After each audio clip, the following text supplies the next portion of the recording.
Holy shit. Or you could just go the G2 way and try to poach them. You know, what can they really say? Yeah, exactly. They probably have so much, you know.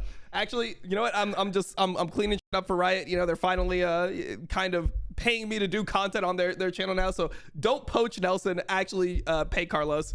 The buyout can't be that high. Exactly. Like, coaches don't get paid in League of Legends anyway. Nelson, how are you doing, man? I know we just roasted you for like a solid 5 minutes at the beginning of the show. How you doing? I'm fine, right? Like these days, I'm just like helping out some players, you know, who are probably like free agents or looking to switch teams next year. Yeah, like people like Mickey or Wonder or at least Reckless, like, you know, or these type of like just free agent players, or like get some scrims right against the teams at Rose. I think mainly like the Chinese teams.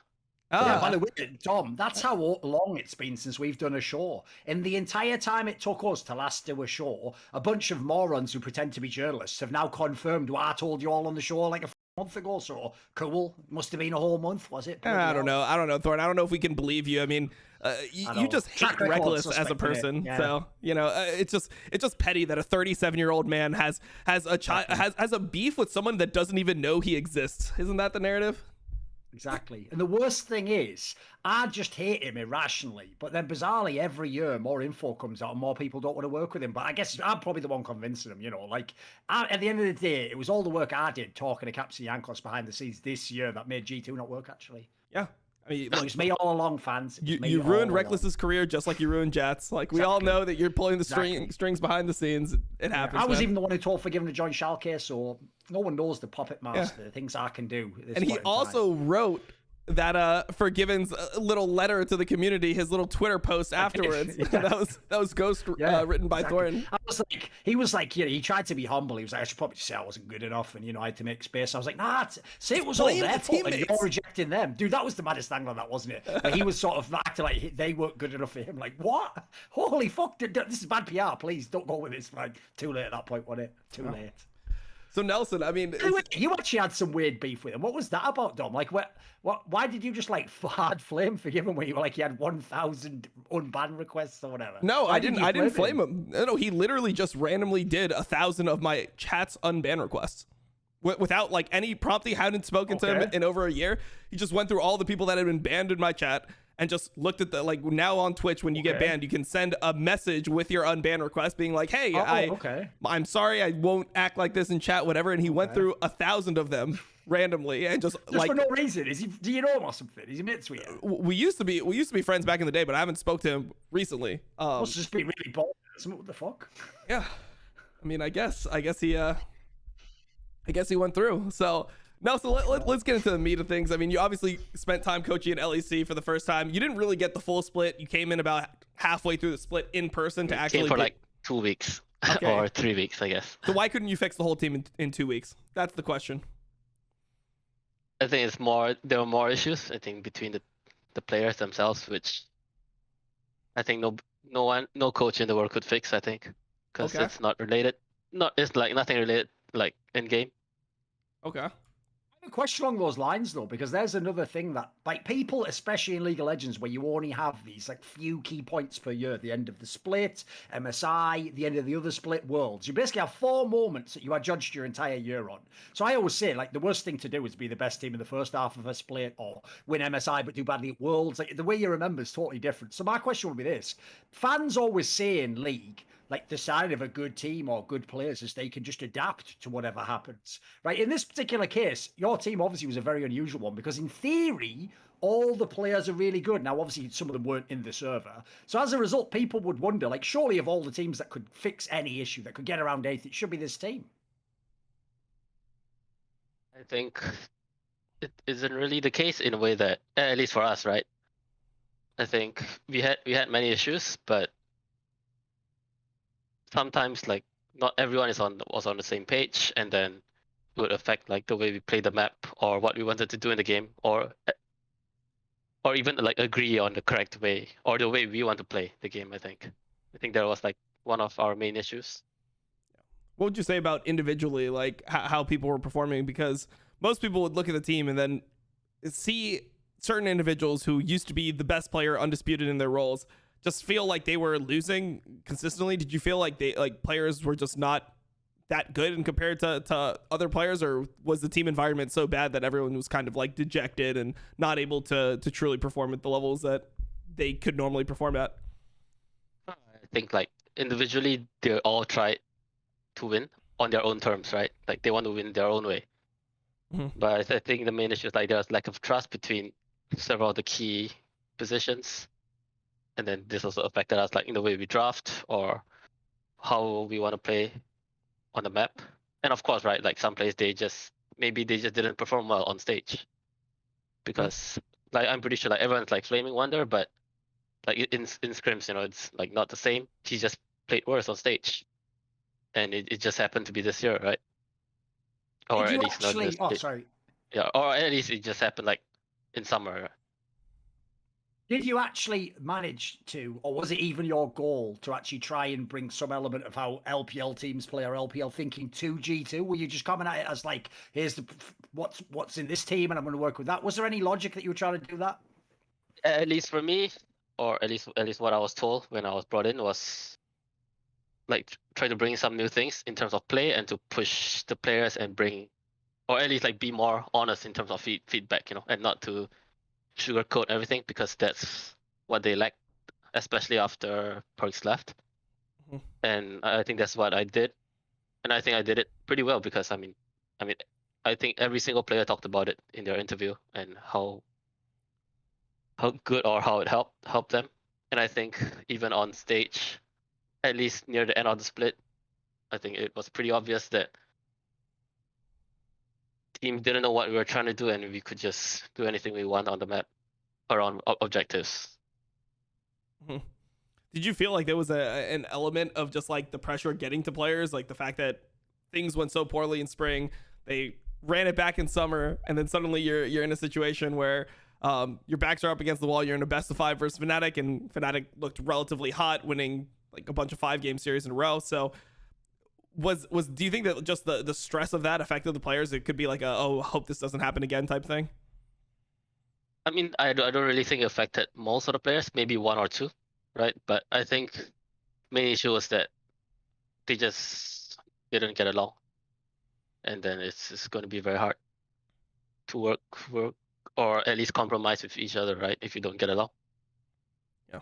Is this surprising to you at all, Thorin? Because when we've had pretty much every single G2 player besides for Reckless on our show, and it seems like the mentality was like the strength of G2 is that they all got along so well. They were just like the best of friends. So hearing that they're just not able to get along in the game or as people, it seems strange given like everything that we've seen. I know what you mean, but I also did think personally, even during the Perks years, like part of what saved them was that they always won the split. So no matter what you went through, there was always that moment at the end where it's like, we got it all together. So even if maybe you're having problems, like maybe this guy wasn't in games or this guy wasn't playing the meta champion, as long as at the end somehow, because they had double a limb, you managed to win. It's like there's a saying in sports like winning heals all, basically. Like it just makes it so that you can. There's even people who say essentially like, when this team stops winning, I will leave. Like people sort of know when it's going to be the writing on the wall. So I think that and Perks leaving, like as people have talked about, it wasn't like he was just like the god shot caller. It's that his approach. I've heard it's one of the reasons there was even problems in Cloud9 this year is that he's just a guy who doesn't take any shit.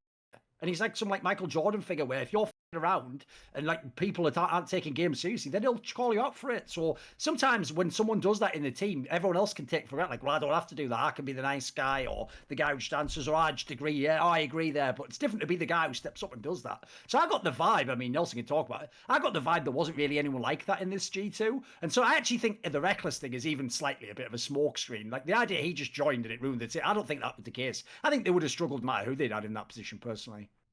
Yeah. No, I mean, I don't even think it's his fault, right? I think like the core of the team didn't like. I mean, like if you're winning, and you have a player like Perks with like constantly trying to push you to do even more, then of course it's fine. But if you're not, then the players wouldn't like it, and they would look for change, right? And that was what I was brought in to do as well. And of course, with a new player in Reckless, then they had to adapt or get used to him, and I think they just gave up pretty easily on like compromising. I think that was one of the main issues. The other angle I would say as well is this. The part I think people have missed about the Reckless stories, I don't look at him in G2 and go, see, I told you he'd fail. Like, no, you've missed the whole analysis that I've made of Reckless for the last 7 years. The analysis goes like this. He can be the MVP, but if he's the MVP, usually that's the years and the splits. He doesn't go deep at Worlds, he doesn't win. When he is the MVP, obviously he's playing all around himself. When he's in the teams where he plays like he did in summer, where he just does an amazing job of being super efficient, but isn't going to like carry the whole game, now it's on the solo laners. So in his past teams, he had some of the best solo laners ever at that time. He had Soaz and Expeke. He had Bwipo, who was at the time really good Bwipo, and obviously Caps was already a monster by season 8. The problem in this team was when he played like that, if Wunder had been one of the best top laners, it would have still worked. Like they would have probably won the split or been in the final at least. So to me, I think Reckless actually exposed the problem in Wunder. I already knew Reckless's style anyway. I know what he defaults to. He only basically goes that like MVP mode when he sort of has to rage quit because the rest of the map's falling apart. So in this team, I actually think he would have been totally fine if Wunder had just been a beast. And unfortunately, I don't know as he says in scrims, but on stage, Wunder was garbage, wasn't he? So it's not Reckless's fault in that sense, you know. Well, what do you know this angle, do you? You don't get it. I'm always coming from different angles, boys. You just think you know how I'm going to set up. I've got a new take on Reckless every time. I'm surgical. There's new layers like an onion, and it all stinks. Whatever. I forced that analogy at the end. Jesus Christ! I thought it was going to be epic, but I forced it at the end. I know. Nelson. So I want to just kind of like put this thing to rest. At least from my perspective, I see a lot of stuff in the community about how Wunder just didn't give a this entire split, and that's why it's like he was playing WoW all the time, and then this just caught up with him, and that's why he sucked. Was your perspective that he just like wasn't giving effort, or what was the mentality around his level of performance dropping? Like just had bad games, or what do you think? I think like at least when I came in, we changed in a way where we took scrims more seriously, right? But I think the side effect of that is, of course, you always play or usually play slightly worse on stage, and then I think Wunder along with Yankos, they're like two of the most tryhard players, at least in practice, in scrims, right? Mm-hmm. You know, and at least for Wunder, I think he's one of the few people who is the most self-aware of like what to do. He wouldn't be tilted or affected emotionally on in like what happens in the game, right? He's able to very rationally like just tell the team what went wrong or what we should do, and it just sucked that he didn't perform on stage. Yeah, it sucks. So we talked a lot previously about LPL, and I remember when MSI was about to happen. You know, when I would watch LPL, I would talk to you, and you would say the same thing, where it's like, man, it feels like literally like 12 teams would win NALCS. And over time, this split, it felt like there was less really good teams in LPL for some reason. It felt like teams were less dominant. So I would love to hear your take on LPL and why you think that the level of play just didn't look as high as it was before. I mean, I'm not as certain, right? Because I mean, I still think most of the teams can beat. Like can win NALCS. Like I actually recently I just talked to one of the teams who are at Worlds, and they just told me like, yeah, probably like top 12 would be able to win LCS. Okay, wow. All right. I don't think it's just an opinion out there now. I know. All right. I mean, I'm not gonna say who it is, right? But sure. I mean, I still think it's probably true. Like Rogue Warriors on their day, they should be able to beat everyone as well.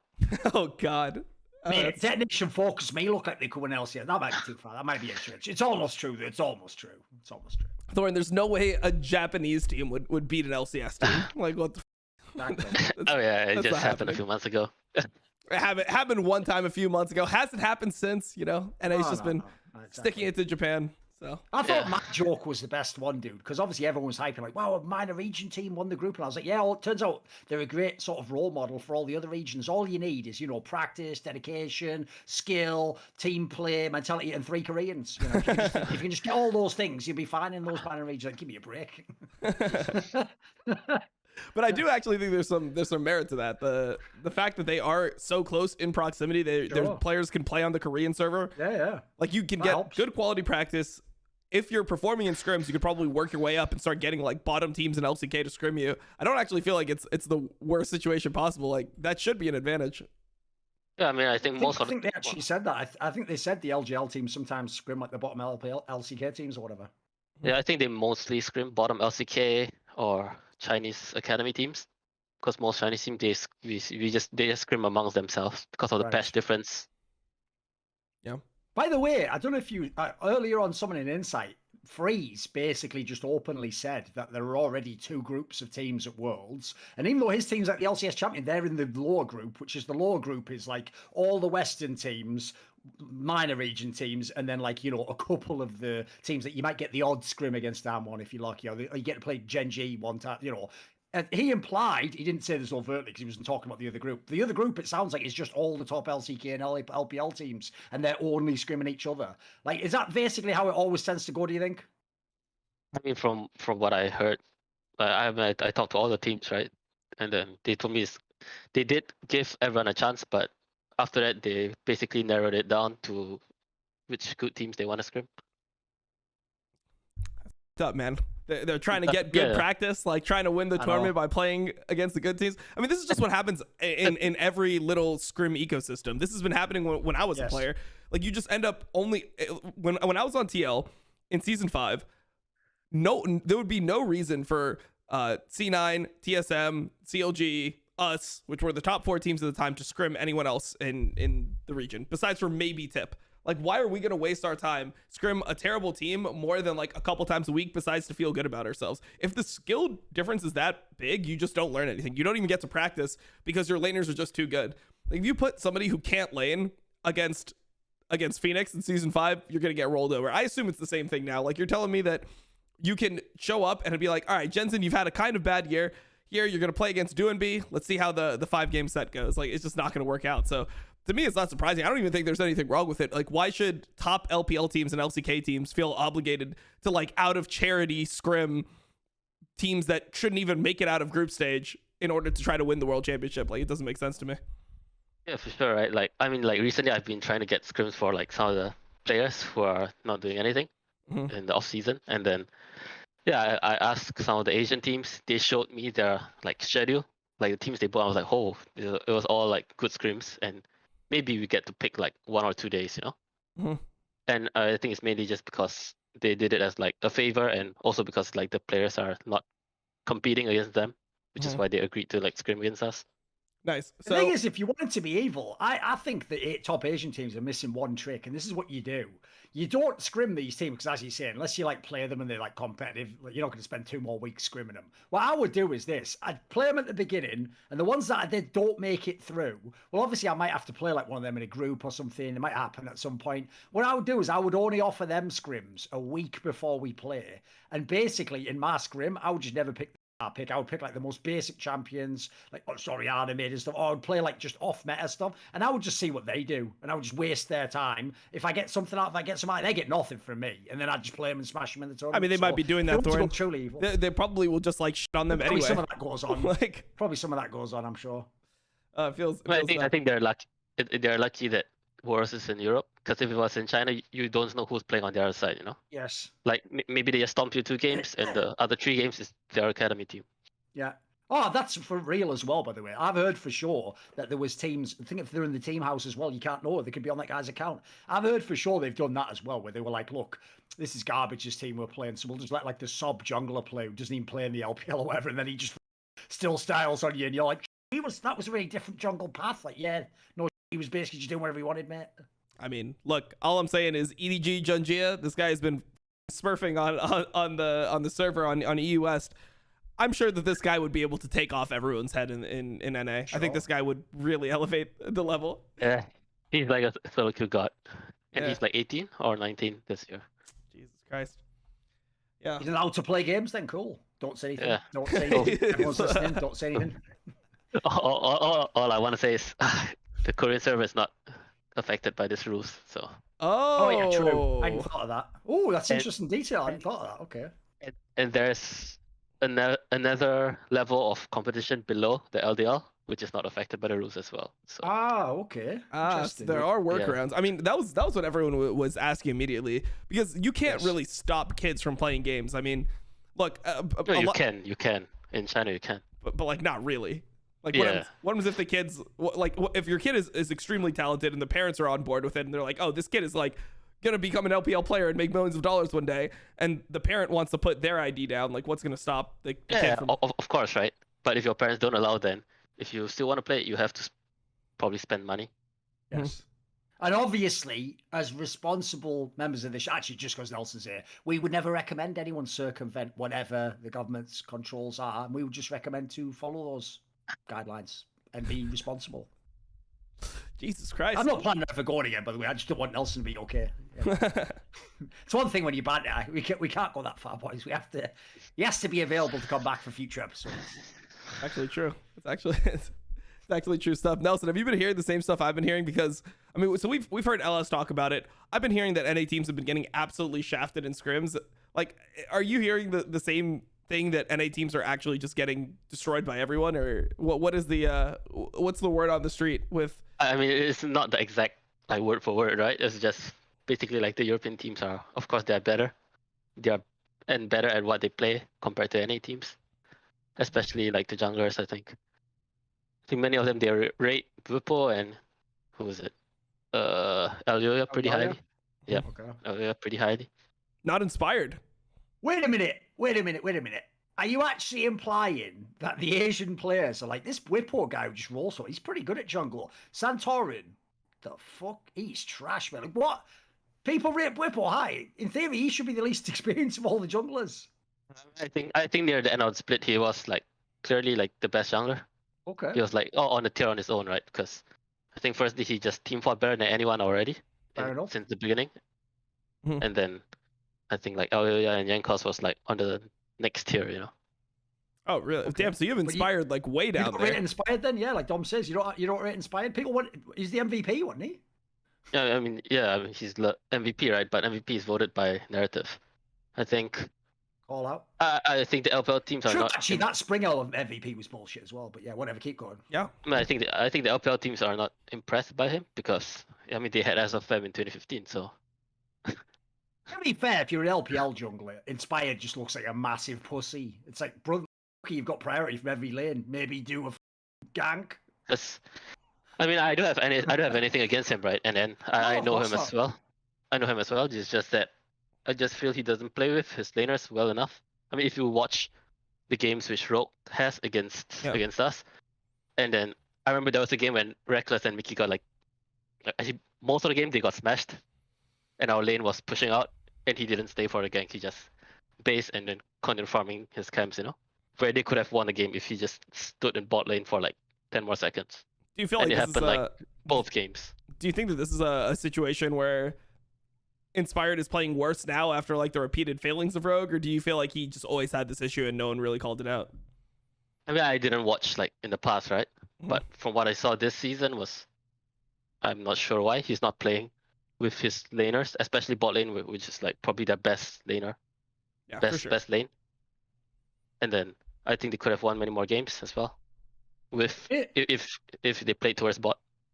Here's the funny thing though, dude. I actually think this is where you would see how different the philosophies are, because I've heard that actually some of the Koreans like Rogue and they like Inspired and they think he is pretty legit because he's obviously way more in their wheelhouse, like how they play. Whereas I can totally see why anyone from the LPL would just be like, "The f is this? You wouldn't survive 5 minutes in the LPL doing that, bro." No, I mean he would be fine, right? It's just that the Alpha has seen the way he played before in 2015 when SFM just came. 2020 or 2015. 2015. Oh, you mean like... SFM? Yeah, okay. SFM evolved over the years. Oh, I see what you mean, right? Okay. Like the way Inspired plays. He could make that evolution as well if he was forced to. Yeah. Right. Yep. Yeah, I mean, I can see it. I mean, since we're already on the topic of Rogue, I know Thorin is one of the only people that has not completely given up on Rogue yet. So yeah, exactly. I would love to discuss that because I mean, I feel like knowing the way that, I mean, we've talked about League so much, the way that you view League, you would hate a team like Rogue that has like the qualities that they have as a team, like, you know, no chin. It feels like they almost give up in game when they meet adversity. The most frustrating team to watch, aren't they? Yeah, they're extremely frustrating. So I wonder why you still actually have any amount of belief in this team. Sure. So first of all, are we all pretending like for the entire year every LEC team just sandbagged against them in best of ones? No, they tried to win those games. Rogue just beat them. So one of the things I think is really weird is, it is almost true. In most of the games that Rogue plays, they get leads. Like, their laners are up. They have CS. The jungle even is in position where if he wanted to, he actually could be massively impactful. He just tries to play some like Korean perfect game where you only do ganks that work 100% of the time. So to me, I think the strengths are still apparent. Like, I think those will still exist. I do think obviously they've got one of the few groups where you don't have a realistic chance to get out. But even then, I could see a world, for example, where they play against like Damwon, and they just, a couple of their players just get ahead, or they do decently. Like, I don't think it's impossible they can like score a best of one upset. So I think people have gone too far the other way. The same motherfuckers telling us they don't choke and that we should just wait for the playoffs. Now, because they choked in the playoffs or were bad, everyone's like, well, they can't possibly win at all. It's like, what the hell's this? Like, what? Like, why can't they win one game? Why can't they have one game where it goes off? And then I'll say the final reason is this. I think the most underrated aspect, because when teams choke like Rogue, people also do that thing where they went from before saying they had almost the best player at every role to like now they have no good players all of a sudden. Like, I'll tell you one player right now I would actually put money on who surprises in this group, and it's Odawan there. This motherfucker, he is the best punching bag of all time. He can take the blows, mate. So when he's going head to head with these players, you think, oh, what's he going to do against Khan? And they go wait and see. Tell you what, I actually think he'll surprise people and he'll hold up better than you realise. So I think they've got chances to do like an upset. I don't think they're going to get out the group. That would be unrealistic. I don't really see how they do that, because both teams would probably have to falter above them. But like, first of all, they can with Cloud9 easy, especially the Cloud9 I'll be watching. And then I also think they could score like a best of one. They could make it at least a little bit interesting, make these teams sweat. Dude, I've seen some mad ropey games from Damwon this year. I saw them almost lose to Damnation Focus me earlier in the year. Like, give me a break. So I don't think it's as clear-cut as people think. I get why people are out on them. I agree with you, Dom. I find them the most frustrating team to watch because I almost know in big games they're going to choke. But I don't think that'll actually count for the best of ones. I think if anything, being an underdog probably means they score one out of nowhere. No, I agree with that. That's something that I've said before too, is that when they choke when they're expected to win, or people have expectations of them. But they have no expectations coming in this group. I mean, we have people putting them under Cloud9 that just lost to like two wildcard teams, which, I mean, I don't know. I feel like it's so hard to rate Cloud9 right now. And when you look at Rogue and how they play, I think that their bot lane is actually going to be pretty strong in this group. I think they probably have the second best bot lane. I still think LWX and Crisp are good in lane. Like, people have this mentality that LWX is this terrible player. He randomly instant team fights, but he is a monster when it comes to like playing aggressively in team fights and getting damage off. It's just that he goes too far sometimes and just insta hold a game away, but he'll output more damage than almost any other AD carry. So I think that they'll be the best bot lane. But man, I really don't like watching Ghost and Barrel. I've just never liked watching them. Even last year when they were winning the world championship, I never felt like Ghost was good. Like, he's probably the most like overrated AD carry of all time to me, where people just say, oh, people were saying that he was one of the best AD carries in the world last year. Yes. It's because at the end of summer in the playoffs, he had like a few big games. So people just like, the ones who only watched that, I feel like just extrapolated way too far. He was never even close to the best player in that team. Come on. Yeah, I mean, no way. It's just one of those things where your team is dominant enough that everyone starts getting credit. It's like, no. Ghost is the insurance policy on the team. Like, he's the one that's actually going to be able to carry the games if everyone else fails. It just so happens that no one else ever fails, so he never has to carry the game. Like, I don't know. Exactly. I can't listen to it anymore. Exactly. Nelson, do you have any opinions on Group A bot lane situation? No, I mean, have you given up on Rogue, Nelson? I mean, I think Rogue probably come in third, because I think mainly it's not easy to play through bot lane. It's not easy to win the game from bot lane. I think it's the same for the last few years at Worlds, where it just it always seems to be that the solo lanes take over, right? Like, if you think of IG or FPX when Doinb was taking over, or Damwon, and I think I'm not sure. I think like the theory I have is mainly is player gap, and player gap is more significant when it's just one-on-one. Oh. And right now when the jungle support meta has evolved in a way where you're just running around the map, spending a lot of time at top side, then I think the solo mid and top will have a bigger impact in the game. And I don't think Rogue have the solo laners to compete with the rest. Yeah. I mean, I feel like Larson is a player that it's just really sad to see the trajectory, because I feel like in his first 2 years, you thought that he was legitimately going to be like a top 2 mid in EU by far. I mean, for a while, he was considered to be just like definitely better than Humanoid.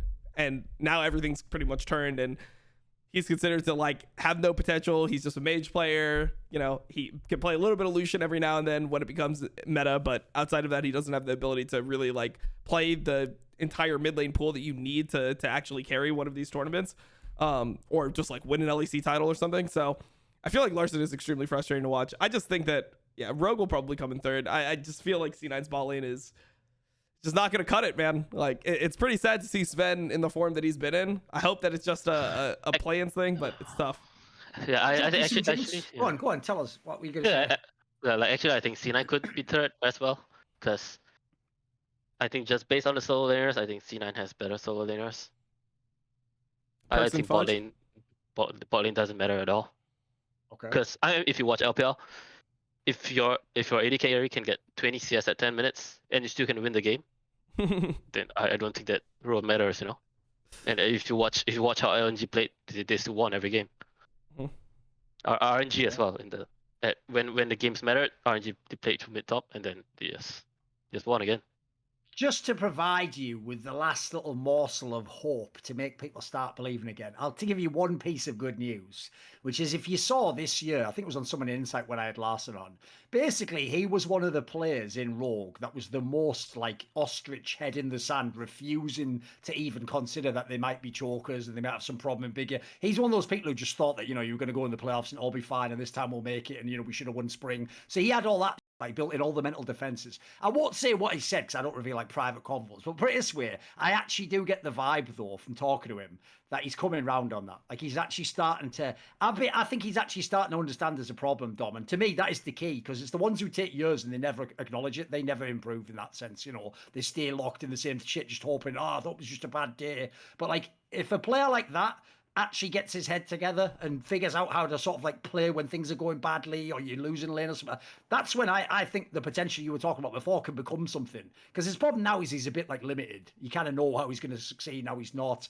He needs to be more versatile if he wants to be like an actual champion. I mean, if anything, Humanoid sometimes even just has like random moments he doesn't look good, but he just pulls it together in the right moment, doesn't he? He's always clutch. So I think there's still a little bit of hope for Larson. We'll see on that one.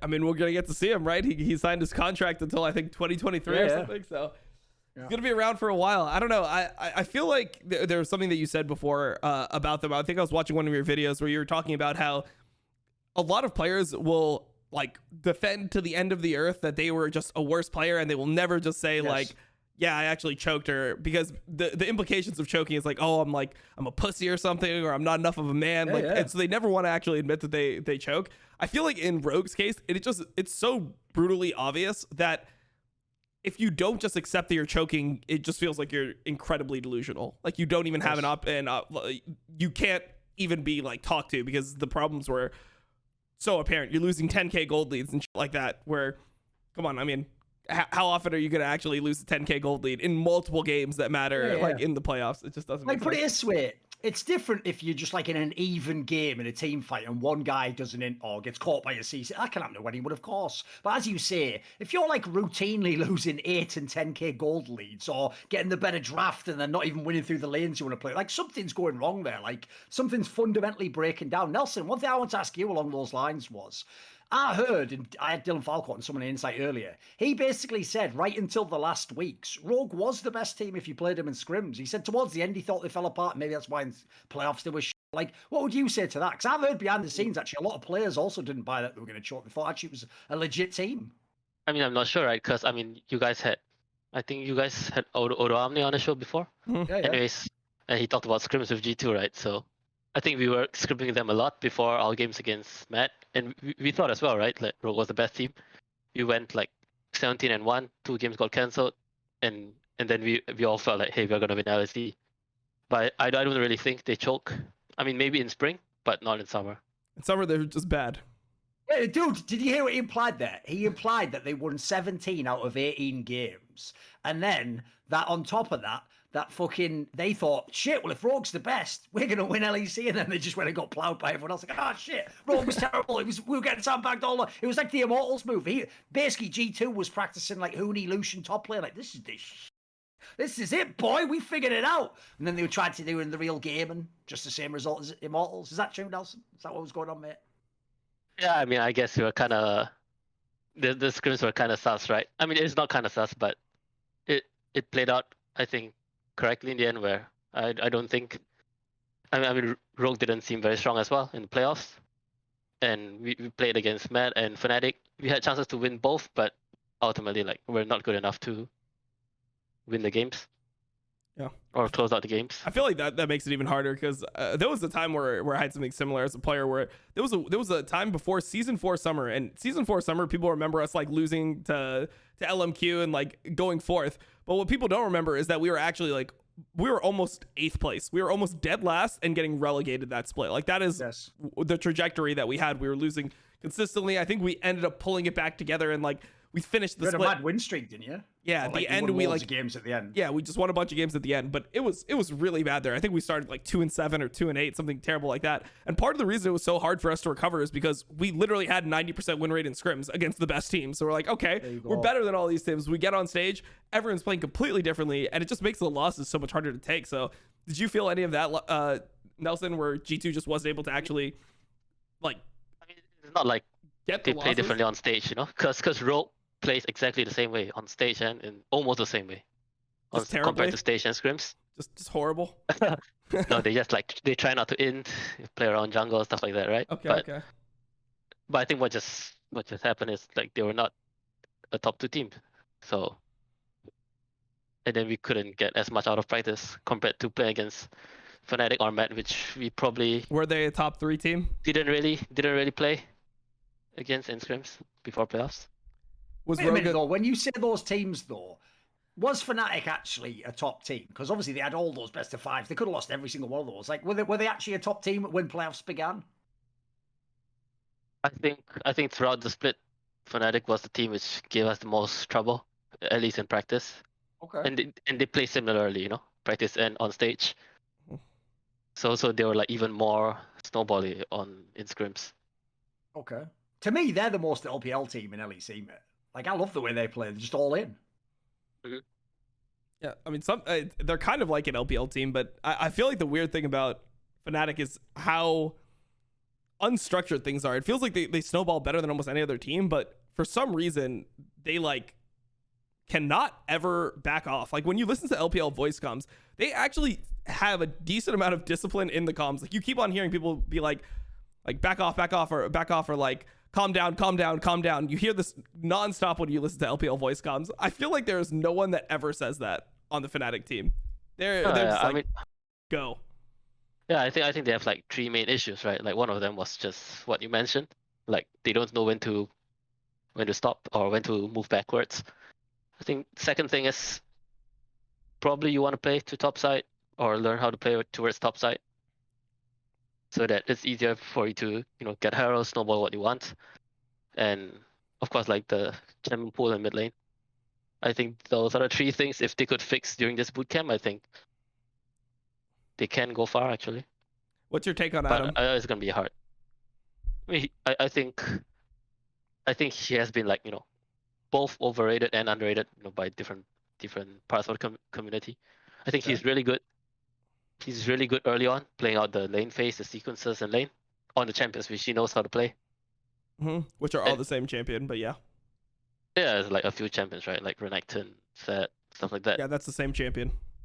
But, and I mean, he plays Camille, Darius. So Darius is the same champion. You know, like yeah, he plays 12 versions of the same champion. Those champions in meta, so there's one. He's got one in the meta. Yeah. Yeah, but the thing is, I think they don't spend too much time playing around top side, at least in during the split. But if they do, then of course they're gonna do well, right? But I think Fnatic they have certain like patterns of play in the early game, where, you know, who is it? Like Adam pushes the lane, goes mid. I think it happens almost every game, and if teams don't do their research, it's gonna be like first blood for free again. I mean, how could teams not do their research at this point? Because like everyone and their mother knows that this. No, it's not about that, right? It's like sometimes like you do tell your players or you do tell the team, but your top laner maybe in the game, maybe because of nerves, maybe because of something else, they're like in their head, they know that it could happen, but they're just praying, right? Like yeah, I guess he based here. Definitely he based after pushing 3 waves, and then you just hear like, oh, first blood. China Millionaire is just dead. Since you said earlier it's not the best time to play through bot lane, isn't that a problem for Fnatic? Like, that was basically the lane everyone praised. Yeah, I think the impact of like mid top jungle and support on top side is more important right now because of the goal, especially if you're playing against LPL or the better Korean teams, right? Because they can choose to give up the early drakes, first drake, second drake, but then they would have they'll be really strong on top side. They'll be ahead of the goal curve, and then in the mid game they just have better setup than every other team in Europe and NA. Because I just start thinking when you're saying that, mate, of the LCS teams, and what didn't like every LCS team except maybe TSM just focus on the fucking dragon all the time? I think I mean, it's possible to play that way, but I think after the changes to the goal on tier 2, I think it's okay to give up 1 or 2 drakes, play for top side first, and then later you play on 4 drakes. So Nelson, you're telling me you came in and that was the main thing you taught G2? You're like, all right, like what you guys struggle with is dragon setups. This is how we're gonna set things up. This is where we place our vision. This is what we do 2 minutes before, 3 minutes before, like right before we want to be in the river. Make sure you don't leave, all this shit, and then dragon setups just ended up being worthless. No, it's not about that. I don't think like that's the reason why we lost like the important series. But I mean, like for sure, many games in regular season it helped us win the game in regular split, especially against Rogue or Mad or Astralis. Yeah, whatever, right? Or XL, right? Especially XL. Sure. Okay. But like in the last game against XL, I think it mattered a lot. But then I think the main issue we faced was like getting snowballed on in the early part of the game, where enemy takes Herald, pushes our turret, takes like 2 towers, and then we just can't handle enemy top laner. Yeah, makes a lot of sense. I mean, since we kind of skipped over it, but I would like to get your take on play-ins, because I feel like there's a lot of people that are giving Chovy a pass right now for play-ins, but like I was pretty disappointed in his performance. What was your take overall on play-ins, Nelson? Like, I mean, we got to see LNG versus Hanwha Life. Theoretically, that should be a pretty close series. It's a Korean 4th seed versus LPL 4th seed. So how did you feel about that side of it, the Group A shenanigans between LNG and HLE? I watched the game. I think there are many spots in the game where LNG Hanwha could have won, but they just didn't do anything, or they just made like they had control of river, and they decided to chase the enemy. I think this is usually what like many teams like to do. They just click forward. The only way they know how to go is forward, and then as long as enemy learns how to press back, click backwards, they're gonna win the fight. I think it's the same.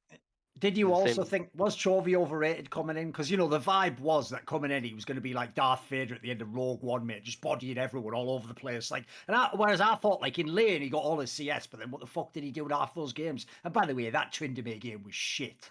That was fucking a joke, mate. What was that? I mean, I think you can't say a lot for the HLE games, right? Except against LNG. And then the Tryndamere game, yes, he did what he needed to do, but from what I knew, like he doesn't really talk that much in terms of comms or lead the team that much. And at least his team comm or the team comm which they drafted, they needed to play around sides, yes. kite well during team fights, but there was no kiting, there was no playing around sides. They were just trying to run into LNG, and then of course you're running into like Rakana Meth and Kiana, then it's not easy to win. That's always been, dude, my biggest knock on Chovy, because obviously LS has been rating him like to the fucking heavens for years now. But I get it. If LS is just watching him in like Korean solo queue, yeah, he looks like the perfect player because he's just solo queue playing. But the problem I've always had, there's two of them, is one, when you are that good at getting leads on all your fucking picks, You should be calming all the time in your team, even more so when your teammates are shit, like half of the RX was, and especially most of this team, except fucking Deft. In this team, you have to calm. How do they know how to help you use your lead? You can't just be silent. Like, being silent would work if he was in the old Griffin. It's like, right, you got fucking genius jungler, ADC's doing well. Like, maybe you can be silent. They're like, mate, in this scenario, I need you to talk all the time if you're fucking Chovy. That's how you're going to win the game. I mean, yeah, I think for sure, right? It's like maybe like some baggage he has when he was on like DRX or Griffin. But at least, you know, when I was on LG and I spoke with Tarzan, he placed a lot of emphasis on communication, because you know that your teammates or the enemy is not going to play perfect, you know. So you have to communicate.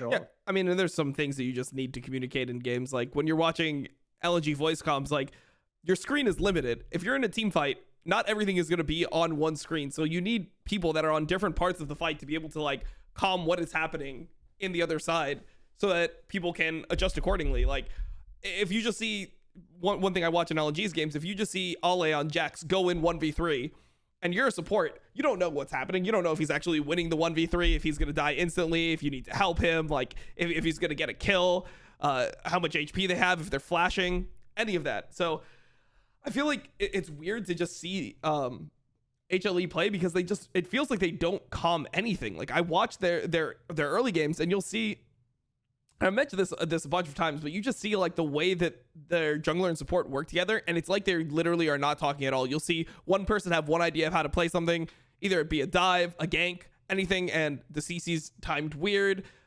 The jungler is not playing off the CC that the support is providing, and then the tanking of turrets seems weird. It just feels like HLE has some strange qualities where they just don't have any idea what the other players on the team are going to do. So I wonder if the team in general is just silent. I think it's I'm not too sure about that, right? But it's just the players are not on the same level as Chovy. I think for sure Chovy himself individually, he's like really good. He's probably the best player in the world, like when it comes to fundamentals. Sure. Yeah. I mean, just the fundamentals Well, only it's a pro game, isn't it? Yeah, exactly. You need more at the pro level, don't you? Yeah, I mean, you don't know how many times I've seen people miss cannons on stage. That's true.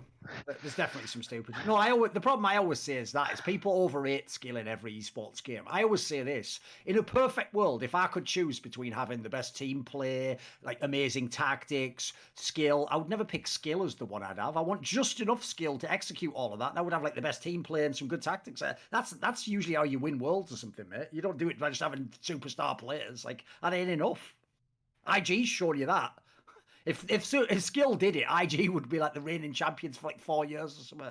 Look at the fucking team they had; it was unreal. Listen, yes, they had Baolan because everyone has to have, like, God can't just really give you all the team, can he? He has to give you a fucking weight to drag you down. Everyone needs a sword. Everyone needs a Baolan on their team. It's almost like that's the only way it balances out, isn't it? Like you've got to have some fucker like that around. You got Beryl just on the team. It's like, man, fuck. Like I wish that you didn't have to be here, but if for some reason you weren't here, everything would be worse. We could get the best support in the world, put you on the team, and somehow the team would be worse. Don't know how it fucking works. The main thing is if every player is like the best in their role, right? Then there's no bitch in the team, you know. So exactly. But enough about G2 this summer. Now we always know who was the bitch in that team.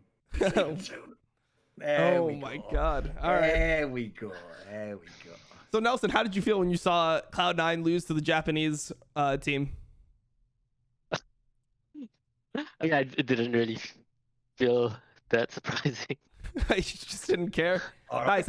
I was in like extreme pain. So, okay. I was watching a stream, right? But I think like in best of one for sure, anything can happen. I think Cloud9 looked really good in the knockout stage of the play-ins, but you know, yeah, they beat that Australian team. They beat that Australian team filled with former NA Academy players that couldn't even make it here. They really showed them. Like, I mean, the bot lane still lost side, lane 2 out of 3 games, but you know, I mean, they did pretty well.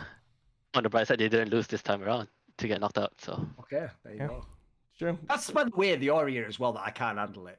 It's like, if anything, we should be praising, like, Oceanic region should have even less of a chance. Their best players went to NA, but somehow they're actually better, Dom. Like, it doesn't make any sense. How do all these regions improve and then NA is just like, we can't do anything even though now we barely have American players? Like, Give me a break. Come on. I really don't fucking know. Like it's just so sad. I mean, the UOL game was really sad too. The hardest thing for me, and I would love like to just have some of your insight on this, Nelson. But like when I look at Cloud9, for some reason they cannot get everyone to play well at the same time.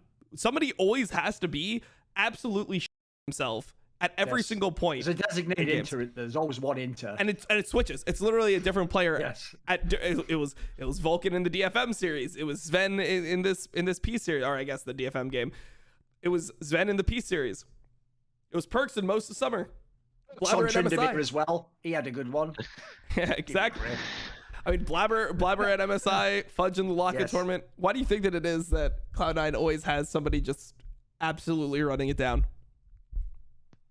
No, at least from what I've seen this tournament, right, Blabber has been like okay-ish, I think. But I still don't think Vulcan makes the correct map movements.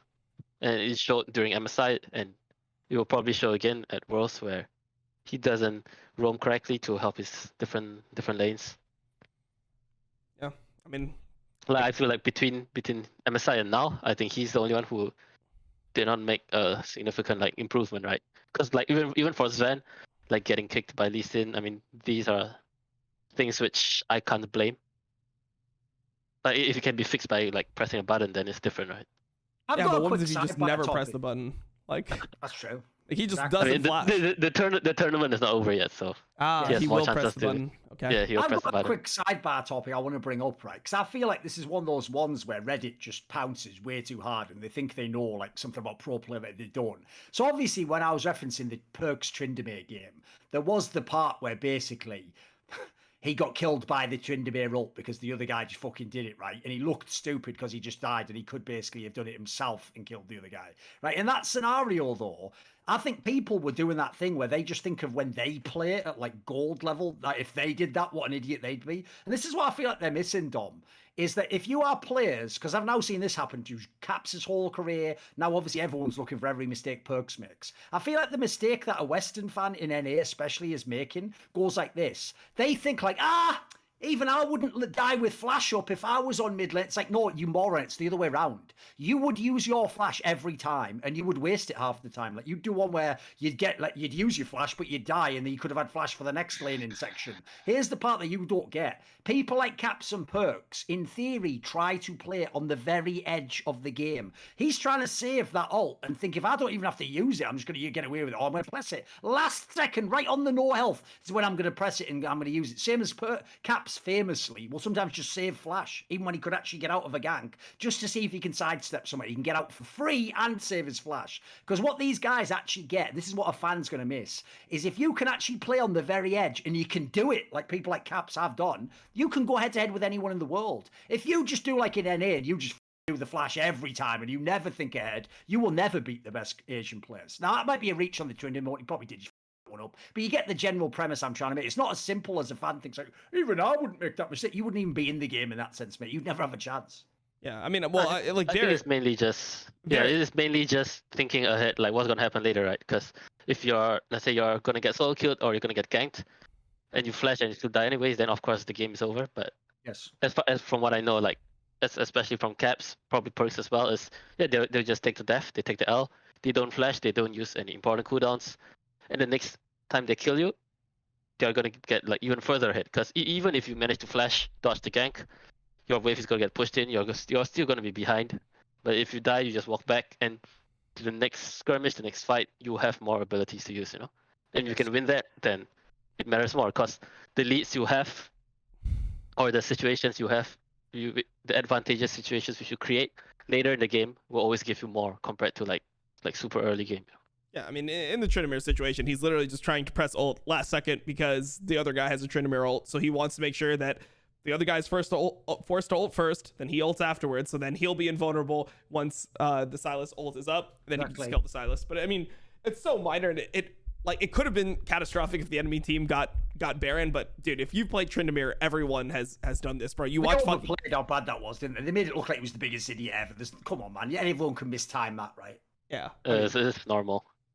Yeah. Look, I played with this guy Yasuke. He's a Tryndamere one trick in solo queue so many times, and he never presses his ult, and he just types my bad in chat every single time. So it happens to everyone, man. Like, you could literally play this champion 1,000 games a season mid, be in Grandmaster, and still miss your role at half the games. All good. So that's just a little flame for him since he's in chat right now. You know, gotta roast as many people as possible. But yeah, I think that just the way that Cloud9 has been playing, I feel like they could have really made a statement if they aced this group 4-0, made it out in first place. I think people would have had them third, and it could be, oh, maybe they'll take a game, because Cloud9 does have that potential to beat good teams. We saw them beat RNG at MSI. We saw them beat Dom1 at MSI.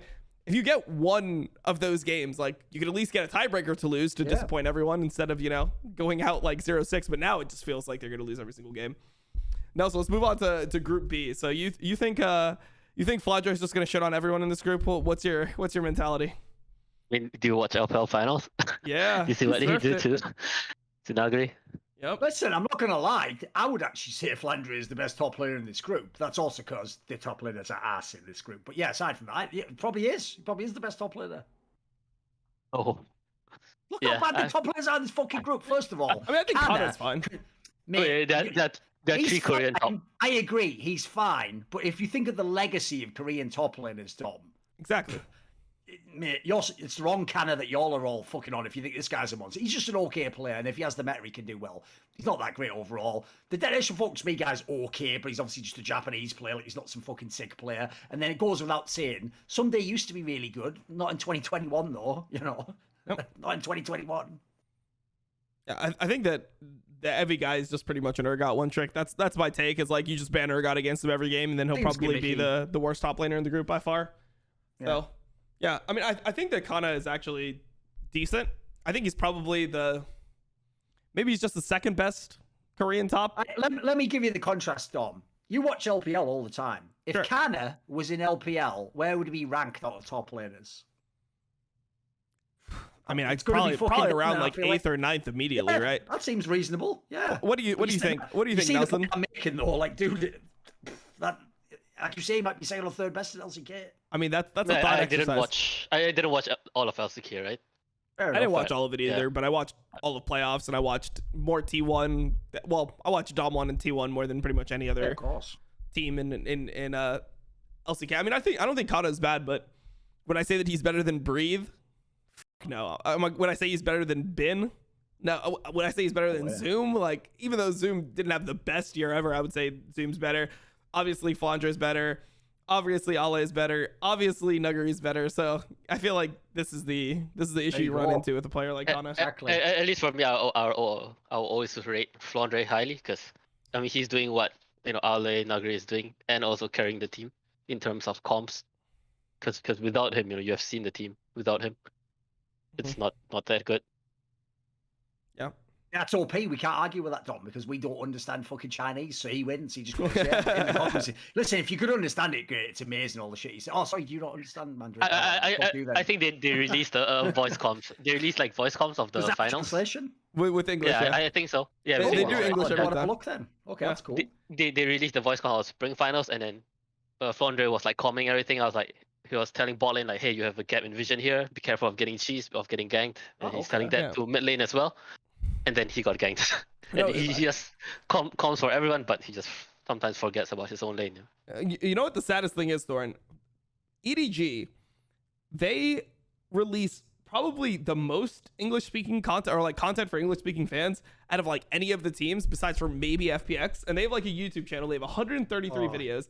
They have mic checks. You're going to tell me they have fuck all views, right? Aren't you? I'm going to get depressed, aren't I? Come on. Guess how many subscribers they have on their channel. They have 133 videos. They release mic checks weekly, translated into English. I can guess. I bet it's going to be like 1,000 subs or something terrible, is it? It's like 3,700. Oh, that's mental. 3,000. That's less than like your Clips channel or whatever. Like, yeah, brutal. Yeah. It's like 700 views per video. It's 700 views. This is where this is where fans will always lie on Reddit about what they want, but their actions show they don't want it. Like, if that was true that they want all this behind the scenes, those would be the #1 videos, wouldn't they? But instead, we all know it'll be some stupid like cosplayer. Like, look, I'm dressed as Nidalee. It's like, it's weird how it's always the sexual champions that you're dressed as, isn't it? Oh, I wonder how you're getting these clicks. Like, no, mate, they just show that they don't give a fuck about real insights. I didn't even know those existed. I would watch those instantly if I saw them. Yeah, I mean, the community does this every single time. I could literally be reacting to something. They don't even show the actual game. It will just be me screaming at the camera and just like banging my desk and my camera shaking, right? That will literally just be the entire clip. And they'll have more views than somebody like Kelsey Moser doing in-depth analysis of like multiple regions, VOD reviews. Like, I mean, the community always just likes to pretend that they want that. But in reality, you just want the easy narratives, you know? Yeah, you want the easy narratives, and you just want to see somebody like people just want to be entertained, which I don't think there's anything wrong with that. I just don't want people that want to be entertained to try to tell me that they want some like in-depth, like hardcore analysis most of the time. And even the times where I produce content that people are like, oh, this is in-depth hardcore analysis. It's not even in-depth hardcore analysis. I released a video today that's it's a group stage breakdown where I literally cover each team. It's about an hour and 20 minutes. I cover each team and I just give my thoughts on them for like 6-7 minutes. Like that is not hardcore analysis. Like you could take one concept that one of these teams do and talk about it for like 10 to 20 minutes, right? So like that's actually broad analysis of like just an overview of what the teams do rather than hardcore in-depth like pinpointing things. I guarantee if I go to that Reddit thread, because this is how casual most people even on Reddit are, I guarantee half the comments would be like, wow, this is so in-depth, like he really gives a lot of insight into the teams I didn't know about. Like I bet it's all just like that. It is every time. The joke is the reason why people like Kelsey Moser are basically it's because they really do give like super in-depth, like almost like academic level breakdowns of how the team plays and the lane priorities. So people just go, why does she think she knows about, like, you know, like they don't even engage with it mentally. Like they just have some, like they're just blind to this. Like it's like what's it, Westworld? They're like, doesn't look like anything to me. Then throw it away. Meanwhile, then they're like, Double Lift's opinion on EDG's bot lane, and he's like, oh, they're all brilliant in the LPL, not like me. And they're like, incredible insight from Double Lift there. The 10 season, like, give me these are the people you have picked to make your gods. Tyler 1 and Double Lift is like, NA is like, this is who we will listen to. This will be our Master Yoda. What does Tyler 1 think? Oh, shall I have some more allegedly steroids?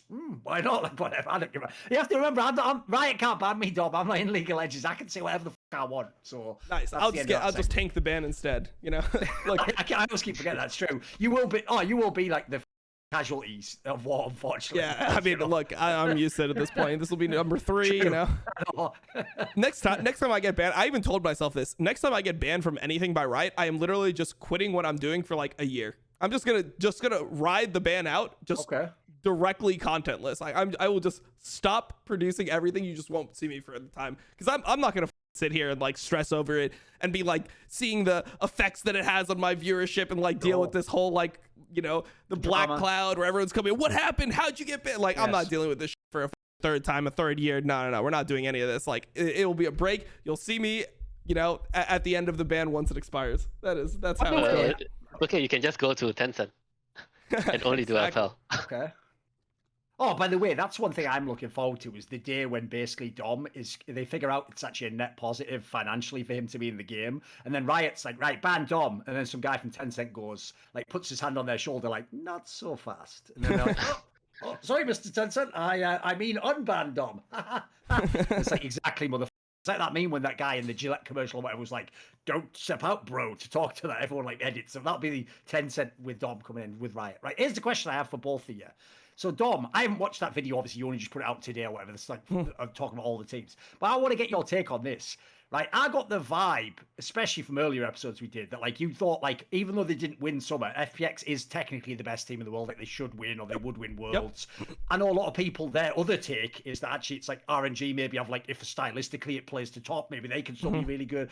Where have you come down on EDG? Like, is EDG a true favorite? Should they win Worlds? What do you think now? I don't think they're a true favorite. I don't think that they'll win Worlds. I think the problem with EDG is that the format isn't double elimination. Like they can't just do what they always do, where they just drop a series. Like you just can't drop a series. So that's the hardest thing about predicting Worlds, is because of the format, it really eliminates the ability for teams to like that have good adaptation to really use that. And one thing that I like about EDG a lot is the way that they are actually able to adapt over time. I thought that their strategy coming into LPL finals was extremely intelligent, because you could tell just based on the gameplay that there was no chance in FPX's mind that they thought that Flandre was going to be playing Lucian for the first 2 games. And just having to deal with like that whole situation where suddenly the weak side top laner is playing a carry top laner and he's like has lane pressure, which you're never expecting going in if you're blinding champions like Jace or you're playing champions like Jace. I feel like that just becomes a lot more difficult for teams to prep for. So I just don't think that that's super useful. And then also, you know, JJ is just not extremely consistent. He can just have horrible games. I saw you smile there, Nelson. What's your take on JJ? No, I mean, I think it's just that he had a decent game, right, in the finals, but I think they adapted well in a way where they knew they had the best bot lane, but playing hard through bot especially against FPX is not going to work, especially with, you know, the experience in spring. But they used it in a way where, you know, they could move Mako first and then use it to play for top side. And I'm pretty sure FPX knew that Flandre could play strong side. Because I think firstly, like, you know, the head coach of FPX was previously on LNG as well, and he coached Flandre there. And then wait, you like, coach for FPX? What the hell? Why didn't you tell us, man? He means the coach that did that stuff in the team. Yeah, okay. Thank you.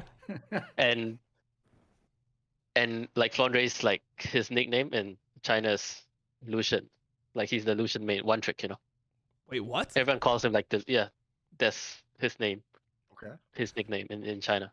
So they everyone call knows that he Lucian can play something else. So, you know, like it just doesn't have the same connotation. From what I've heard, Lucian has a different. Oh, it's a different, a different nickname. The thing where they call him Razza or whatever the. Which listen, we'll leave that topic entirely alone. But that was a bit off. Yeah, that was a little bit harsh. I was like, oh, hell. Here's the question though, Nelson. What's your take? Does EDG win Worlds? Ignoring the bias for Flandre, if you can get past that for 5 seconds.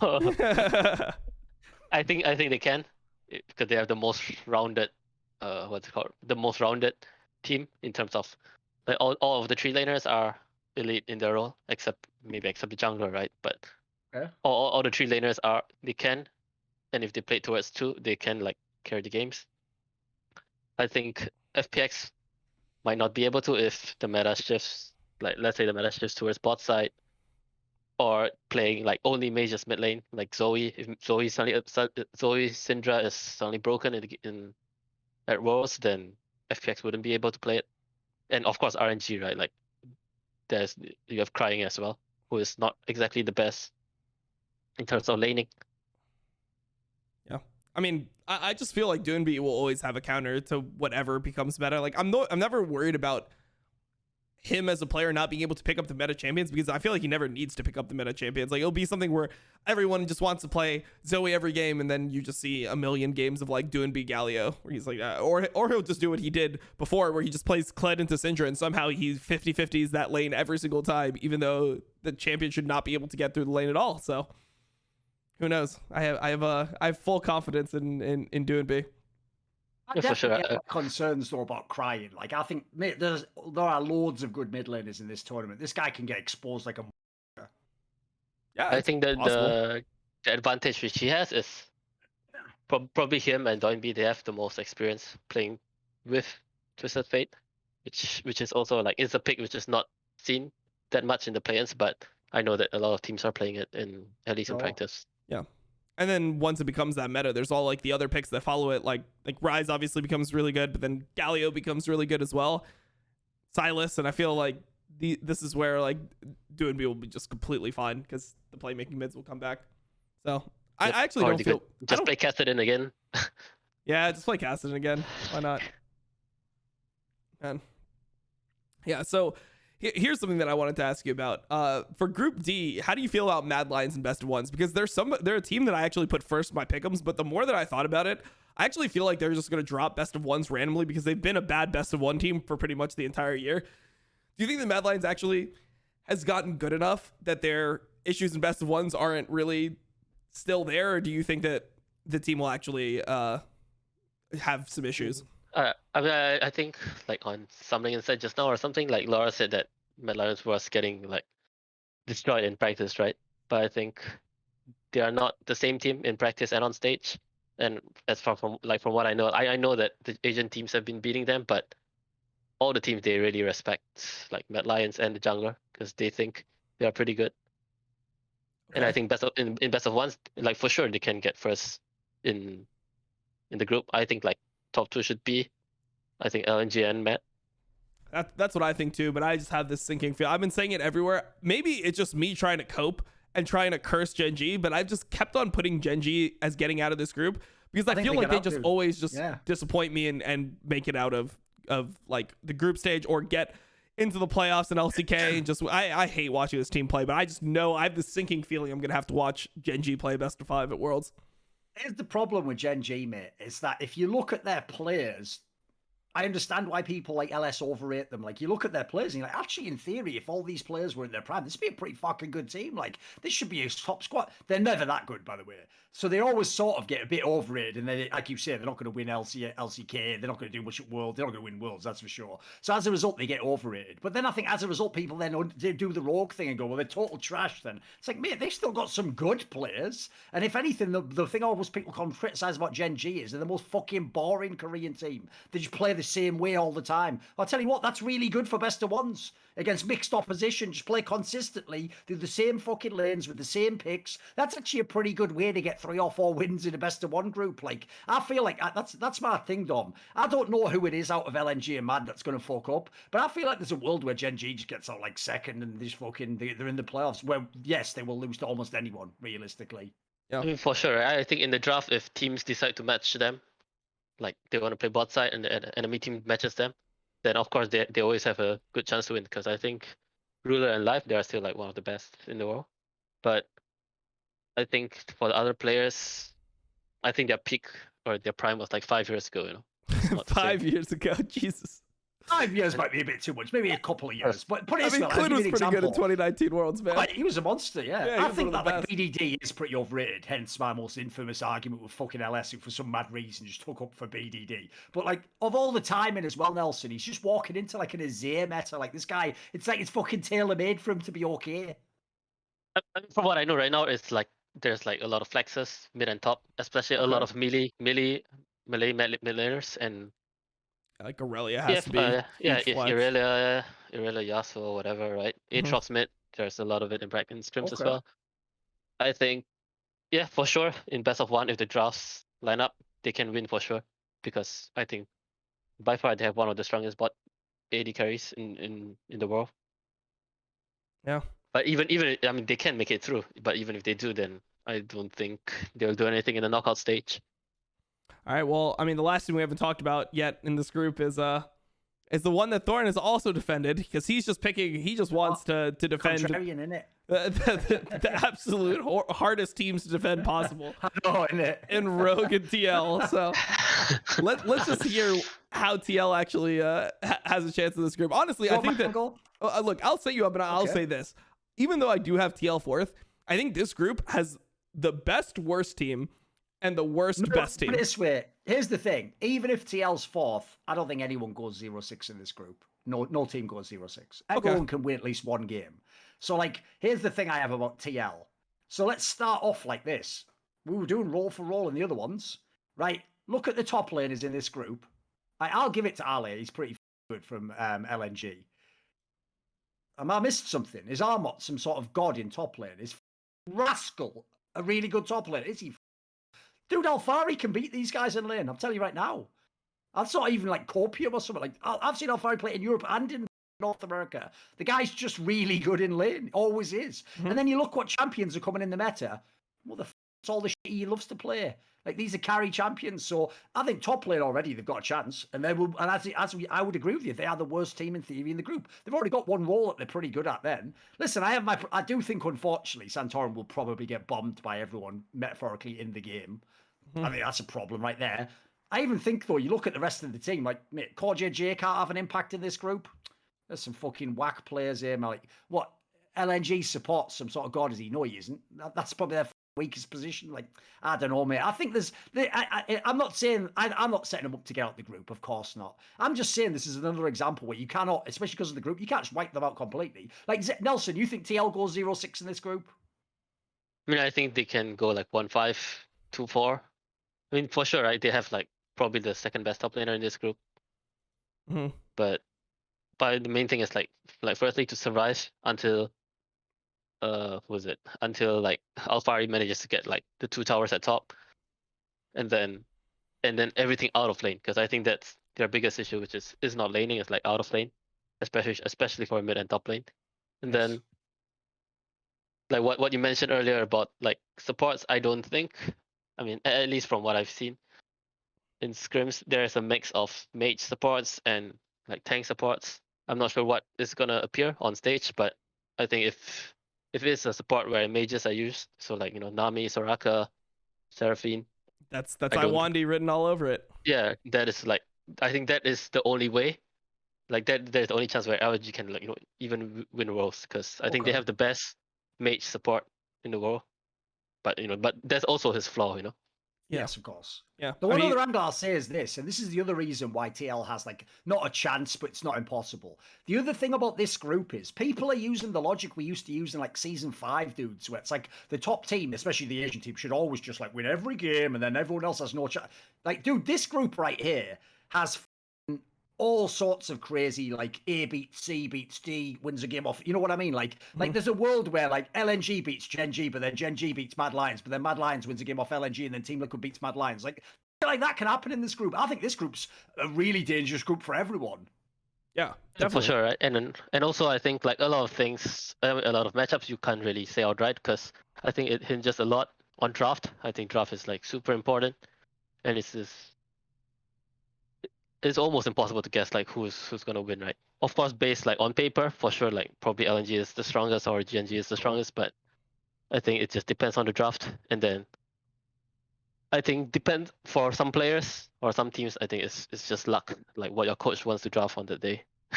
However your coach feels. Out on TL, Dom, are you completely out on them? You think they're going to get bodied? So I don't think that they're going to get bodied every game. I just think that they're just going to do what they always do, where they have one really like ridiculous boneheaded mistake that just loses them way too much in the mid game. And I just feel like you can't do that against some of these teams. Like that definitely doesn't work against Mad Lions. Like they're going to need to stomp out Mad Lions, because if they start doing that like mid game throw, say, because they're not like TL's not going to snowball like Fnatic did in that second game of the finals. You're not going to see TL be able to accomplish that level of snowballing. So then if you don't snowball on them and you have like minor leads, but then you also throw once and you're even going into like the mid to late game against Mad Lions, I feel like Mad Lions just going to shit on you every time. So I think that's rough. And I think the other teams just straight up beat them. Like I think Ole's champion pool might not be the best into Alphari's, like, because Alphari plays GP, which is good into Jax. It's good into some of the picks that Ole likes to play. That being said, I just don't have confidence in TL to be able to match up other places. Like I don't think Jensen's been playing super well, even if he steps up a little bit. I think Icon will be better. I think Tarzan is going to have a massive advantage over Santorin when they play together. So the only team that I feel like TL could get a game off of would be Gen G. And yeah, I just feel like Gen G is a better version of TL. Like Gen G does well in those slow and steady, no pressure games that TL loves to play. So I don't know. I think that there's a chance they do go 0-6. I mean, maybe they'll probably get a win somewhere. I would say it's probably more likely that they go 1-5 or 2-4 than going 0-6. But if they went 0-6, I wouldn't be necessarily surprised. I'd be like, damn, other teams just didn't have a bad game against them. They also have a hard group, let's be real. Like, it's not like the TSM one last year. They actually have a legitimately hard group. Sure. I mean, I feel like it is kind of comparable to the TSM group. Like, what was TSM's group? They had the fourth Chinese team, which was LGD. They had Gen G, and then they had Fnatic. So it's almost like the same group, same type of group. Maybe Mad is better than Fnatic, right? I could go there, but then like LGD, LNG, they should theoretically be like around the same power. I mean, I think TSM was a worse team, but I also don't think that TSM's. I think TSM's group was the same exact idea, where the best team in TSM's group was the worst out of all the best teams in all the other groups, and then their worst team was better than the worst team in all the other groups as well. So like I would say that TSM, even though they went 0-6, was probably better than Unicorns of Love and Machi, and well, I guess the last team was Rogue, but most people thought it was going to be a PSG over there as well. So I don't know. I'm not sure. I would say that it's decently comparable to that TSM group, actually. Yeah, I think it's going to be very close, right? Because at least like LNG against Matt, I think would be pretty exciting, because most of LNG games are maybe they throw and they get a lead, but they'll always make an over aggressive play where they throw. And against Matt, they don't have the cleanest early game, but they always manage to grab the opportunities. Like if the enemy makes mistake, positions wrongly, they'll just engage. And we can see if Matt can hold on to the lead, because most LNG games are, they're ahead, they throw, and then they play like seriously, or like they stop throwing and they try to win again. So it would be interesting to see if Matt is able to hold on to the lead, or maybe just LNG just out team fights them. Yeah. By the way, how good do you personally think at the moment, right now, not in the past when he's another team, how good right now do you actually think Icon, the mid laner of LNG, is? Think at Worlds, or at least in LPL, he's like above average. But his advantage is he's like a auto-field player. He can play everything. Yeah, he's a chameleon. Yeah, you like he's the one playing Gragas and Cannon mid lane. Yes. Because So I've he can seen a just pick lot of anything. weird takes. Like, I know a lot of people won't know him, obviously, but like, dude, every time I've watched him play in this team, he looks pretty good. Yeah, I mean, like in the past, people would think that he was like kind of bad because he was on OMG, but that team had many issues. He was Like, the best player on the team, though, as well. He was like the only carry. Yeah, it was like a lot of internal issues, and even in the past, like 2016, 2017, he was like the knight of his era. Exactly. Yes. He was the knight of his era. Yeah. Yeah, nice. That's kind of depressing, actually, thinking about like how he spent his night years and now he's. I know. It's like No, he made top 4 in LPL, right? Yeah, one time in like what 2017 or something. Yeah, in 2017. I mean, look, if you're the knight of the league and then you're getting top 4 one time, that is pretty depressing. I don't think you could just be like, oh, he got top 4. Look, I won top 4 a bunch of times. I don't feel good about 2/4 and 2/3, but I guess I didn't play in LPL, so maybe it's different over there since the competition's a little bit more fierce. Well, I mean, I kind of played in LPL. We had an LPL team just randomly show up and just 5 imports come in and take our world spot, like so. Oh, that was the RNG Academy. Yeah, RNG Academy. Yeah, so I did play in LPL. What am I saying? There it is. LDL, you mean? You were over 18. Yeah, true. LDL, actually. Oh, by the way, I had a question I wanted to ask because you could obviously clarify this, Nelson, right? Yeah. When I was doing, like, I think it was like 2 weeks ago or something when we did someone in Insight, like before the play-ins or whatever, I made a comment, just assuming, I didn't know I have any inside info, because obviously Tarzan is Korean and everyone else in the starting lineup is Chinese, right? It's obviously incredibly unlikely that someone who's only played less than 1 year would have fluent Mandarin and be able to just talk to all the team. Like maybe they can make basic calls, like, I'm gank or something, one word, right? Someone was trying to tell me that actually Tarzan is fluent in Chinese. So, where would you like give us like a grade of it? Like, how much does he speak? How far has he come since just being a Korean? What would you say? What would your answer to that be? I think the main thing which like people don't understand was that they think that Tarzan only came to LNG at the start of the year, but he was in China. I think the season ended in August. The season ended in August, right? Mhm. And late September, he was already here. We already had we already signed him. The lineup was already complete, as in was already confirmed that he was there. So he was there. Was he going hard at trying to learn it? He wasn't just like just talking. Like, was he doing classes and stuff? Yeah, he was here like 4 months ahead, and he had classes every weekday. Like 2 hours a day, every day. He had classes. God, that's so much. That's pretty legit, isn't it? Yeah. 10 hours a week. 10 hours. But here's what's crazy, Dom. It's the last question that's going to blow your mind. So imagine saying someone's had effectively now almost 1 year of classes, 10 hours a week. Are you ready? What if you had to say by year, what age would he be at if he was speaking Chinese? How old would he be if he, in terms of how fluent he would be? I mean, if you compare it to a local, probably 4 or 5.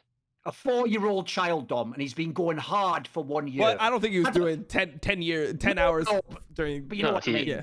People just don't realize how hard those languages are to learn. Like, people don't get it. By the way, there is almost no fucking overlap. Yeah, there's some Chinese symbols in Korean. It's not that doesn't help you at all. By the way, like that's like if you heard that like a couple of words are the same in like Bulgarian and Russian. Like, mate, you're not gonna be able to speak the other one. Like, people don't know these are languages you have to do years. In fact, I've even been told by people like who are local Koreans who knew about this shit. They were like, look, you can try and you might be able to get, like he said, that you might be able to talk like a little kid and, people will humor you and say, oh, okay, that's cool. You can say basic stuff. They said, no joke, unless you're going to live here like 20 years, I wouldn't even waste my time trying it. Like, you'll never be at like the level. It's not like learning German where you could, in maybe 5 or 6 years of really good trying, you could just be totally fluent. You could just, you could just love it. I just want to clarify, like, because I think like Chinese is like really hard, even for myself, I think like my Chinese is on a level of like a 7 or 8 or 9-year-old, Fucking hell. 'Cause it's- Okay, mate. yeah. Jesus. No, I mean, I'm fluent in Chinese. I can understand everything they say, but it's not that easy, you know. This is a pretty Yes. hard language. Oh yeah, I mean, look, People don't know the hard element that is, as far as I know. It's not even the the words. tonation. It's that they have, it's that they have like a different intonation can make the same word into what, like 5 meanings yeah, or something. there's mad, four right? like there's 4 different intonations, right? So my girlfriend is fluent Mandarin, so she's spoken Mandarin since she was a child. Her parents are Taiwanese, so she speaks fluent Mandarin, and she'll explain it to me that there's like 4 different tonations. It's like one goes up, one is like up and then down, and then like then there's down, and then there's like what, I forget what the last one is, but there's 4 different tonations, and it will just mean, and she'll be like, oh, so this is like, I mean, this is obviously a random example. It's like, so this tonation means dog, this tonation means house, this tonation means this tonation means like then, and this means like coming. It's like, what the fuck? That's the same word like 4 different times with different tonations. Yeah, and the thing is, like in LPL, like all the players, they all have different accents. Like even though they all speak Chinese, they all have the regional accents. And even for myself, right? Like I was working in like Chinese speaking regions for like 4, 5, 6 years. The first time I went to LPL, I had to get a translator for SOFM because I didn't even understand what he was trying to say in Chinese. Right. Yeah. So I mean, it's actually crazy. I mean, also there's like people that were trained in like formal Mandarin. Like, so for example, my girlfriend speaks formal Mandarin, like because she's only spoken to her mother, and you know, like she just speaks with people that speak formal Chinese. If you speak slang Chinese, there's some words that are just completely, you're just like completely fucked essentially. So, but anyway, the point is, mad props to Tarzan, but you also see how incredibly hard it is. It's why people don't get it. That's why, as much as I love, like I obviously was someone riding with the LPL from the early days because I knew from people like Frostgoran and Kelsey, like it's a way better region than people know, and they did always underperform at Worlds, quite frankly. But I have to say, I'll never accept unless RNG wins fucking Worlds, Nelson. I'm not giving you all the thing of like LPL is actually better. The Shy can't even speak Chinese, and he was dominating everyone. Like, Korea carried those Worlds. That's right. I said it. Doinby, he can't actually speak Mandarin apparently, but Doinby, fucking Rookie, the Shy, fix up. It wasn't China alone. Maybe in the future, you got a chance. It's not over yet, but it could happen. But for now, all I can say, definitely helped. They helped, mate. They definitely helped. All I can say is Doinby is probably looking to get a Chinese passport, so. Okay. So at that point, we're just Nelson's saying that they're just claiming him at that point. He's just Chinese. Yeah, just claiming. Yeah, exactly. It's like Bjergsen. He is a player from the region he works in now. Yeah, he's an NA player. Yeah. In this case, LPL player. Just like Jensen. Yeah, just like Someday. Someday's just American. He got his green card. Like he's just an American, man. He plays like an American. It's like, exactly. He plays like an NA player. Like Thorin, you don't understand. Our country was built on diversity. Sure. It's a melting pot, Thorin. That's what people tell me, at least. So I mean, I have to say, I can't lie. When I watch Hooney play Jace, he is an NA Jace player now. Congratulations, you are now finally whatever you got naturalized. There you go, Hooney. Welcome to NA. God bless. All right. Well, I think that's the end of this one. But it was a good comeback episode. Dude, I gotta get the endurance, man. I forgot like how long these episodes actually are, and how you actually have to like stay on top of it. I'm really privileged. I just go on shows now and I just stay quiet and people just ask me the questions. So, you know, we have to regain our host capabilities. But yeah, hope you guys enjoyed it. That's gonna be it for us, and we will see you guys for the next episode of the Crackdown.